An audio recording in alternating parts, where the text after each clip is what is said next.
पाकिस्तान ते हिंदुस्तान दे विचकार इस महीने इस साल मई 2025 विच होने वाली जंग विच इंडिया नूं शिकस्त हुई है, पाकिस्तान नूं फतह नसीब हुई है। एक गल हुण सारी दुनिया कर रही है, इस गल सारी दुनिया मान रही है। इस जंग दे हवाले नाल दोहां पंजाबां विच एक बहुत बड़ा वाकया होया, एक बड़ी अजीब जी गल हुई है जिहदे बारे कोई थोड़ी जी गलबात हुई सोशल मीडिया ते फिर खामोशी होगी। मैं उहदे बारे गल करांगा, पर पहले मैं अपनी राय जिहड़ी उहदा इजहार कर दियां कि दरअसल इस जंग विच इंडिया ते पाकिस्तान की इस जंग विच इंडिया नूं शिकस्त नहीं हुई, भारत नूं शिकस्त नहीं हुई, हिंदुस्तान दे लोकां नूं, इंडियंस नूं शिकस्त नहीं हुई। इस जंग विच RSS नूं, हिंदुत्वा नूं, BJP नूं ते वजीर आजम मोदी जी नूं शिकस्त हुई है। ये शिकस्त है एक इंतहा पसंदी दी, नफरत दे उस नजरिए की शिकस्त है जिहड़ा हिंदुओं तो इलावा किसी नूं जीण दा कोई हक नहीं देना चाह रहा।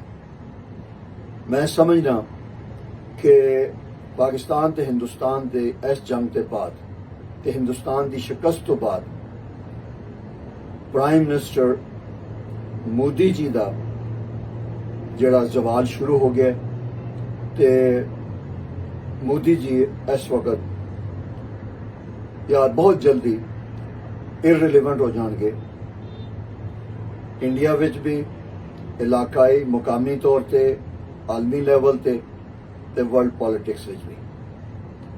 ते हिंदुस्तान भी जिहड़ा है वो आसमान तो डिग्गिया ते बहुत थले अपना जिहड़ा वो बहुत ही गहराई जाके ऐसी खाई गिरिया जिथों निकलने च पता नहीं कितने साल लगणगे, कितना वेला लगेगा। लेकिन इस वक्त हिंदुस्तान ते पाकिस्तान बराबर हो गए ने। इस जंग विच जिथे होर बहुत कुछ होया है, इस जंग विच दोहां पंजाबां दे विचकार भी एक बहुत वड्डा इंसीडेंट, एक वाकया होया है जिन्हें दोहां पंजाबां दे रहण वाले पंजाबियां नूं जिहड़े पंजाबीयत दे उत्ते ईमान रखदे ने उन्हां नूं हिला के रख दिता है। मतलब बिल्कुल इस तरह जड़ों हिला के रखता है पंजाब नूं कि मेरे जो लोगों को यकीन ही नहीं आ रहा कि यह भी हो सकता है। मैं गल कर रहा मशहूर पाकिस्तानी फनकार जिहड़े ने इफ्तिखार ठाकुर साहब के उस बयान की जिहड़ा उन्होंने एक बहसीयत एक पाकिस्तानी ने दिता ते जिहदे विच ईस्ट पंजाब चो, इंडियन पंजाब चो भारतीय सिखां ने, फनकारां ने ते बाकी दुनिया च रहने वाले सिखां ने बड़ा शदीद रद्द अमल दिता। मैं वो वीडियो बयान जिहड़ा इफ्तिखार ठाकुर साहब का तुहानूं इत्थे सुणवा रहा। तुसीं पंजाबी जिहड़े हो, कोई भी पंजाबी चाहे पाकिस्तान च रहिंदा होवे, इंडिया का पंजाबी होवे, इंडिया च रहिंदा होवे या कैनेडा या US विच या यूरोप जिथे भी रहिंदा होवे,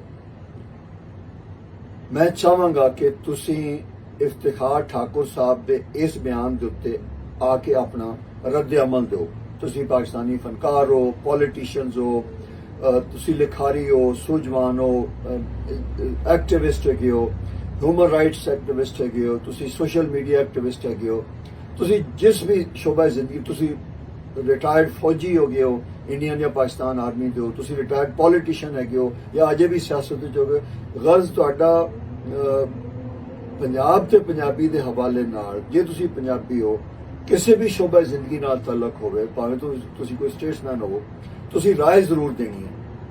वजह यह है कि इफ्तिखार ठाकुर साहब दे बयान ने इंडियन ते पाकिस्तानी पंजाबियों के दरमियान एक बहुत डूंगी फॉल्ट लाइन है, एक फॉल्ट लाइन सी, एक तरेड़ मौजूद सी हमेशा तो, उन्होंने एक्सपोज कर दिता है। और मैं ये बारे बड़ा कंसर्न हाँ कि आया असी पंजाबियां या असी हिंदुस्तानियां या पाकिस्तानियां। बहसीयत पंजाबी मैं पहला पंजाबी हाँ, मेरे वास्ते पंजाब पहला है ते पाकिस्तान ते हिंदुस्तान पिछा ने। अपने वतन के नाल मुहब्बत का इजहार असी जिस मुल्क में रहने हाँ, चाहे असी पाकिस्तानी हाँ या इंडियन पंजाबी हाँ, ਉਹ ਸਾਡਾ ਹੱਕ ਬਣਦਾ ਹੈ ਕਿ ਅਸੀਂ ਆਪਣੇ ਵਤਨ ਦੀ ਸਪੋਰਟ ਕਰੀਏ, ਹਾਲਤ ਜੰਗ ਵਿੱਚ, ਹਾਲਤ ਅਮਨ ਵਿੱਚ, ਜਿਸ ਤਰ੍ਹਾਂ ਇਫਤਿਖਾਰ ਠਾਕੁਰ ਸਾਹਿਬ ਨੇ ਕੀਤੀ ਹੈ।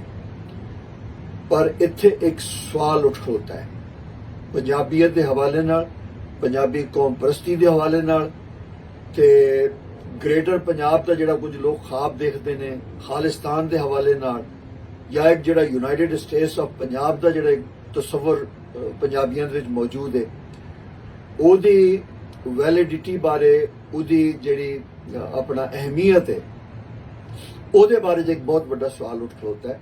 ਤੇ ਮੈਂ ਚਾਹਾਂਗਾ ਕਿ ਤੁਸੀਂ ਇਸ ਬਾਰੇ ਆਪਣੀ ਰਾਏ ਜਿਹੜੀ ਹੈ ਜ਼ਰੂਰ ਸਾਡੇ ਨਾਲ ਸ਼ੇਅਰ ਕਰੋ। ਮੈਂ ਇਫਤਿਖਾਰ ਠਾਕੁਰ ਸਾਹਿਬ ਦਾ ਤੁਹਾਨੂੰ ਬਿਆਨ ਸੁਣਵਾ ਰਿਹਾ, ਤੁਸੀਂ ਇਹ ਬਿਆਨ ਸੁਣ ਲਓ ਤੇ ਉਸ ਤੋਂ ਬਾਅਦ ਆਪਣੀ ਰਾਏ ਦਿਓ। ਇਸ ਤੋਂ ਇਹ ਤੁਹਾਡੀ ਰਾਏ ਆਉਣ ਤੋਂ ਬਾਅਦ ਫਿਰ ਮੈਂ ਇਸ ਪੰਜਾਬ ਜਿਹੜੇ ਇੰਡੀਅਨ ਪੰਜਾਬੀਆਂ ਤੇ ਪਾਕਿਸਤਾਨੀ ਪੰਜਾਬੀਆਂ ਦੇ ਦਰਮਿਆਨ ਪੰਜਾਬੀਅਤ ਦੇ ਵਿੱਚ ਜਿਹੜੀ ਫਾਲਟ ਲਾਈਨ ਤੇ ਜਿਹੜੀ ਦਰਾੜ ਮੌਜੂਦ ਹੈ, ਜਿਹੜੀ ਤਰੇੜ ਮੌਜੂਦ ਹੈ, ਮੈਂ ਉਹਦੇ ਬਾਰੇ ਚ ਗੱਲ ਕਰਾਂਗਾ ਕਿ ਇਹ ਜਿਹੜੀ ਤਰੇੜ ਕਦੀ ਦੂਰ ਹੋ ਸਕਦੀ ਹੈ, ਕਦੀ ਦੂਰ ਨਹੀਂ ਹੋ ਸਕਦੀ। ਆਇਆ ਅਸੀਂ ਇੰਡੀਅਨ ਪੰਜਾਬੀ ਹਾਂ ਜਾਂ ਅਸੀਂ ਪਾਕਿਸਤਾਨੀ ਪੰਜਾਬੀ ਹਾਂ ਜਾਂ ਸਿਰਫ ਪੰਜਾਬੀ ਹਾਂ, ਅਸੀਂ ਪੰਜਾਬ ਦੇ ਵਫਾਦਾਰ ਹਾਂ, ਪਾਕਿਸਤਾਨ ਦੇ ਵਫਾਦਾਰ ਹਾਂ ਜਾਂ ਇੰਡੀਆ ਦੇ ਵਫਾਦਾਰ ਹਾਂ।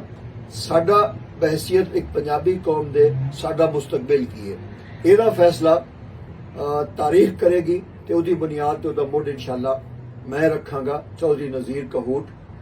ਤੁਸੀਂ ਇਫਤਿਖਾਰ ਠਾਕੁਰ ਸਾਹਿਬ ਦੀ ਵੀਡੀਓ ਵੇਖ ਕੇ ਆਪਣੀ ਰਾਏ ਜ਼ਰੂਰ ਦੇਣੀ ਤੇ ਇਨਸ਼ਾਅੱਲਾ ਇਹ ਜਿਹੜੀ ਡਿਸਕਸ਼ਨ ਹੈ, ਇਹ ਡਾਇਲੌਗ ਜਿਹੜਾ ਹੈ ਪਾਕਿਸਤਾਨੀ ਪੰਜਾਬੀਆਂ ਤੇ ਹਿੰਦੁਸਤਾਨੀ ਪੰਜਾਬੀਆਂ, ਇੰਡੀਅਨ ਪੰਜਾਬੀਆਂ ਦੇ ਦਰਮਿਆਨ, ਚਾਹੇ ਤੁਸੀਂ ਹਿੰਦੂ ਪੰਜਾਬੀ ਹੋ, ਸਿੱਖ ਪੰਜਾਬੀ ਹੋ, ਮੁਸਲਮਾਨ ਪੰਜਾਬੀ ਹੋ ਜਾਂ ਕ੍ਰਿਸਚਨ ਪੰਜਾਬੀ ਹੋ, ਤੁਸੀਂ ਗੱਲ ਜ਼रूर करनी इस मुद्दे पे। बयान देखो। इंडिया वालों के लिए एक पैगाम देना चाहता हूँ सीरियस। फिजाओं से आओगे तो हवा में उड़ा दिए जाओगे, समंदर के पानियों से आओगे तो डबो दिए जाओगे, जमीनी रास्तों से आओगे तो दफना दिए जाओगे। अब हरकतां तो बाज आ जाण चाहता ਤਾਂ ਪਾਕਿਸਤਾਨ ਦੇ ਆਰਟਿਸਟ ਜਿਹੜੇ ਨੇ ਉਹ ਇੱਥੇ ਹੀ ਰੋਟੀ ਖਾਂਦੇ ਰਹੇ ਆ ਪਹਿਲਾਂ, ਮੇਰੇ ਨਾਲ ਲਾਫਟਰ ਚੈਲੰਜ ਵੀ ਹੁੰਦੇ ਸੀ, ਠੀਕ ਹੈ ਨਾ। ਉੱਥੇ ਤਾਂ ਭੁੱਖਮਰੀ ਗਰੀਬੀ, ਉਹ ਤਾਂ ਕਹਿੰਦੇ ਆਪ ਕਹਿੰਦੇ ਜਿੱਤ ਲਓ ਲਾਹੌਰ ਨੂੰ, ਘੰਟੇ ਬਾਅਦ ਮੋੜ ਦੋ, ਕਹਿੰਦੇ ਸਾਡੇ ਹਾਲਾਤ ਦੇਖ ਕੇ ਤੁਸੀਂ। ਆਹ ਤਾਂ ਉੱਥੇ ਹਾਲਾਤ ਹੋਏ ਹੋਏ ਨੇ। ਉਹ ਦੂਜੇ ਇੱਕ ਹੋਰ ਲੈ ਕੇ ਕਹਿੰਦਾ ਇਕੱਲਾ ਲਾਹੌਰ ਕੋ ਕਰਾਚੀ ਵੀ ਦੇ ਦਿਓ ਯਾਰ, ਰੋਟੀ ਖਾਂਦੇ ਹੋ ਜਾਣਗੇ। ਉਹਨਾਂ ਦਾ ਹਾਲਾਤ ਤਾਂ ਇਹ ਨੇ, ਉਹਨਾਂ ਦੇ ਇਕਨੋਮੀ ਉਹਨਾਂ ਦੀ ਜਿਹੜੀ ਆ ਉਹ ਬਿਲਕੁਲ ਇਹੋ ਜਿਹੇ ਪੰਗੇ ਹੋਰ ਲਈ ਜਾਂਦੇ ਨੇ, ਹੋਰ ਦੇਸ਼ ਨੂੰ ਜਿਹੜਾ ਆਪਦੀ ਦੇਸ਼ ਨੂੰ ਤਬਾਹ ਕਰਨਗੇ, ਆਪਦੇ ਨੂੰ ਹੋਰ ਤਾਂ ਕੀ ਕਰਨਗੇ ਜੀ।